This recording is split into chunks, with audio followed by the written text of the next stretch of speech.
Au nom du Père et du Fils et du Saint-Esprit, ainsi soit-il.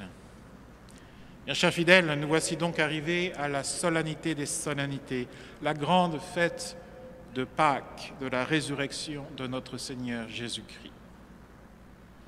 Les prières de notre missel pendant tout ce carême, toute cette semaine sainte, étaient tout imprégnées de deuil, de sacrifice, de jeûne, de la passion de notre Seigneur jusqu'à la mort sur sa croix. Quel contraste désormais! Toute la liturgie regorge de gloire, de joie, de beauté, de vie. Notre Seigneur a triomphé de la mort et du péché. La préface du temps pascal nous dit « C'est lui l'agneau véritable qui a enlevé les péchés du monde, qui en mourant détruisit notre mort et en ressuscitant restaura la vie. » Après le coup de lance, de l'eau coula du côté droit de notre Seigneur. J'ai vu une eau sortir du temple du côté droit, alléluia, et tous ceux que cette eau a touchés furent sauvés. Cette eau sortie du côté du Sauveur, après qu'il ait versé tout son sang, est le symbole de la grâce du baptême qui ouvre les portes du ciel, fruit du saint sacrifice opéré par l'effusion du sang sur la croix. Et la liturgie pascale est intimement liée au baptême. Si vous avez assisté hier soir à cette très belle cérémonie de la vigile, vous avez pu assister à ces baptêmes d'adultes, de nombreux baptêmes d'adultes dans cette cérémonie. Et le prêtre a confectionné, grâce aux huiles sainte consacrée à la messe chrismale du jeudi saint, eh bien, il a confectionné l'eau baptismale qui permet de baptiser. Les cérémonies de Pâques incluent donc ce passage à la vie des enfants de Dieu pour tous ces catéchumènes. Et à la fin de la vigile, hier soir, avant la messe de minuit, tous les chrétiens, nous avons été invités à renouveler les promesses de notre baptême. Notre baptême est à l'image de la résurrection qui succède à la passion. C'est une naissance à la vie de la grâce après la mort au péché. Le vieil homme, souillé par la faute d'Adam, disparaît sous les eaux et est enseveli, tel un mort, comme dans un tombeau. La sortie de la fontaine baptismale, c'est la naissance de l'homme nouveau, purifié du péché, régénéré dans l'eau fécondée par l'Esprit Saint. C'est un pécheur qui a été plongé dans la fontaine, il y laisse tous ses péchés. C'est un homme juste qui en sort, imitant le Christ sortant du tombeau et vivant de la vie divine. L'âme est alors ornée de grâce, de vertus infuses, des dons du Saint-Esprit. Pour comprendre la grâce intime du baptême, écoutons notre Seigneur. Il se compare lui-même à une vigne, à un cep de vigne. « Je suis la vraie vigne », nous a-t-il dit. Mais si vous vous êtes déjà promené dans des vignes, vous savez que le bois de la vigne est un bois qui semble mort, noir, raboteux, tordu, difforme, tortueux. C'est à ce bois que se compare le Christ Sauveur. De ce bois si misérable en apparence, qui n'a rien de beau, sortent de petites branches si faibles qu'elles ne peuvent s'élever sans être soutenues, sans quoi elles tombent. Ces rameaux chargés de feuilles s'entortillent autour des grands arbres comme ayant des bras et des mains pour les embrasser et non plus être séparés. De là sort une fleur au parfum subtil, puis la grappe, le raisin qui donnera le vin. Ces sarments, ce sont les chrétiens. Notre Seigneur nous donne une comparaison remarquable. car ce qui caractérise la grâce du baptême, c'est la grâce d'une incorporation. Le baptême nous incorpore à la passion et à la mort du Christ. Saint Paul nous le dit, « Ne savez-vous pas que nous tous qui avons été baptisés pour devenir membres du corps du Christ, nous l'avons été en sa mort. Si bien que, de même que le sarment prend vie sur un bois torturé et comme mort, le baptisé prend vie de la vie de la grâce en Jésus-Christ, torturé, crucifié, mort pour le salut des âmes. Voilà la grande grâce du baptême. L'homme pécheur est enseveli et comme greffé par le baptême dans la passion et la mort du Christ, de telle manière que lorsqu'il souffre et meurt, c'est comme s'il souffrait et mourait lui-même des souffrances et de la mort du Sauveur. Cela se vérifie très concrètement au très saint sacrifice de la messe. Le prêtre ajoute une goutte d'eau dans le vin du calice et une goutte d'eau ne dénature pas le vin. Cette goutte d'eau se perd dans le vin, elle en prend les propriétés et elle sera consacrée au sang du Sauveur. Ce mélange de vin et d'eau nous met sous les yeux la communauté dans le sacrifice de Jésus-Christ et de l'Église. Et il nous rappelle que notre chef s'immole en union avec l'Église, son corps mystique.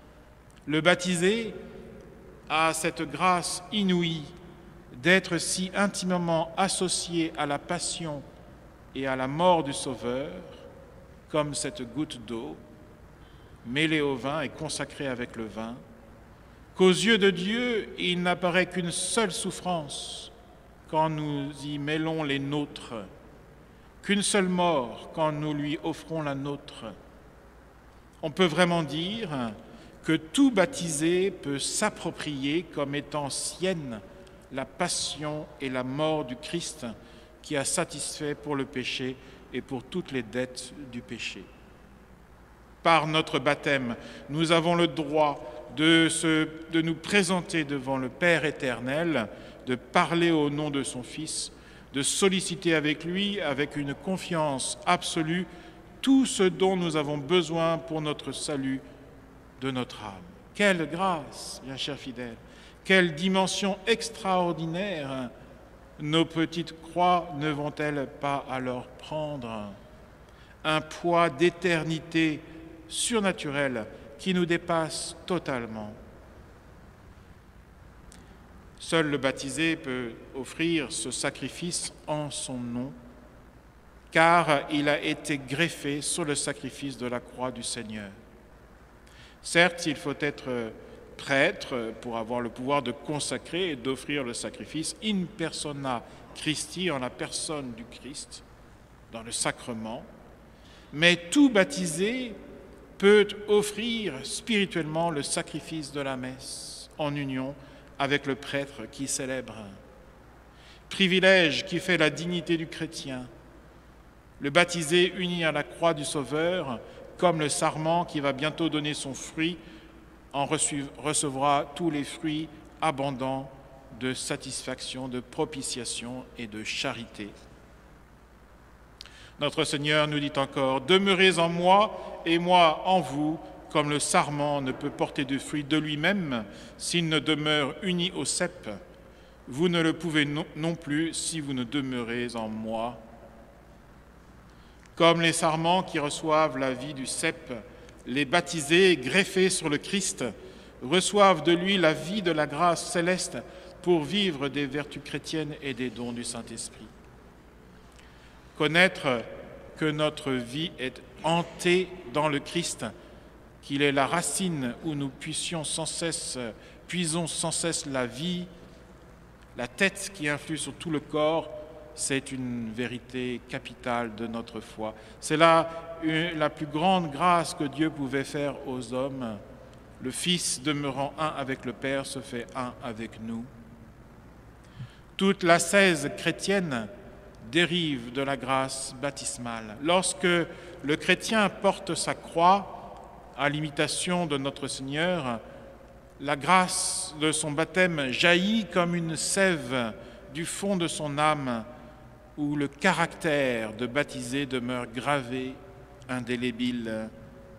Et cette grâce produit, par la grâce du Christ qui habite en nous avec son esprit, comme une nouvelle mort au péché, comme une nouvelle force de résistance aux démons, comme un nouvel influx de vie divine, comme une nouvelle intensité d'union avec Jésus-Christ. Quel mystère merveilleux, bien chers fidèles. Voilà pourquoi autant la grande solennité de Pâques est indissociable du Vendredi Saint, de la passion de notre Seigneur, autant notre vie chrétienne est indissociable de la croix de notre Seigneur et de toutes nos petites ou grandes croix de tous les jours qu'il faut porter pour faire revivre celle de notre Seigneur en nous. Comme la vie du sarment est indissociable du cep, la vie chrétienne est indissociable du sacrifice et du saint sacrifice de la messe. Alors la croix ne disparaît pas avec Pâques. Elle est devenue, avec la résurrection de notre Seigneur, source de sainteté, source de mérite. La croix sera toujours avec nous ici-bas.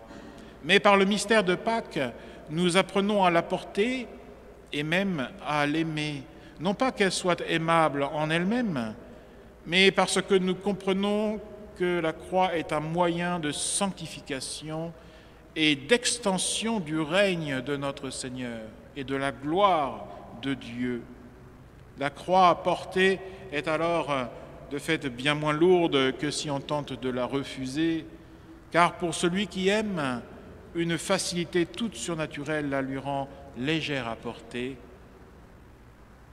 Mes frères, c'est la grâce de Pâques que de nous faire vivre selon l'esprit de notre grâce baptismale, selon l'inclination de notre caractère de baptisé. Cette inclination qui nous a été donnée le jour de notre baptême et qui est une inclination à l'amour de la croix. C'est à cela que l'on reconnaît le chrétien.